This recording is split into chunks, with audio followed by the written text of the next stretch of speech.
পাশের ফ্ল্যাটের লোক উকি মারতে আসবে না, এইরকম শহরে আমাদের অবস্থা হয়ে গেছে। কিন্তু আপনারা গ্রামে আছেন, দেখবেন একজনের বিপদ হলে 5 জন ছুটে আসবে। কিন্তু এখানে গন্ডগোল আছে, একজনের আলোচনা হলে 5 জন এসে বসে পড়ে। ভালো, সবকিছুর ভালো খারাপ আছে। তো ধরেন আপনার সঙ্গে আপনার প্রতিবেশীর ঝগড়া হয়ে গেছে, কিন্তু সে বৈষ্ণব, আর যদি যতই বলুক বাবা এটা নিষ্ঠুরজন বৈষ্ণব হওয়া বড় কঠিন, অন্তত সংসারে থেকে যৎকিঞ্চিত হলেও হিংসা অহংকার আমাদের অন্তরে আছে, কেউ মানুক আর নাই মানে, কেউ বলতে পারবে না আমার হৃদয়ে কিচ্ছু নাই, বাবা আছে।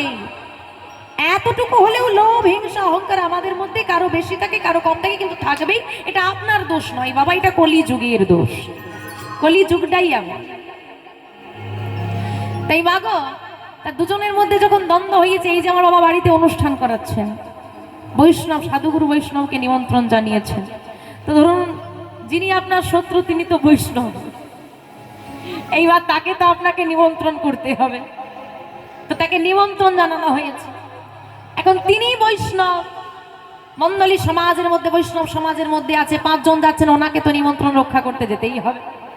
তিনি এলেন, সেবা হলো, সব হলো, এইবার দক্ষিণা দিয়ে তো প্রণামটাও করতে হবে। মনের মধ্যে তো ওইটা চলছে, ঝগড়া হয়েছে,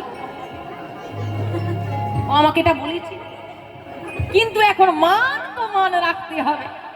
এখন দক্ষিণা দিয়ে প্রণাম করেছে, বৈষ্ণবের কাজ কি আশীর্বাদ করা। এখন সে তো আশীর্বাদ করবে, বাবা ভালো থাকো, সুখে থাকো, কৃষ্ণ ভক্তি হোক তোমার আরো হোক। এবার বলো তো বাবা, ওই আশীর্বাদটা কি ভেতর থেকে? আরে বেরোবে, মনে মনে রাগ না, যে প্রণাম করছে তারও সংকোচ আছে, আর যে আশীর্বাদ দিচ্ছে তারও মনের মধ্যে একটু হলেও সংকোচ আছে।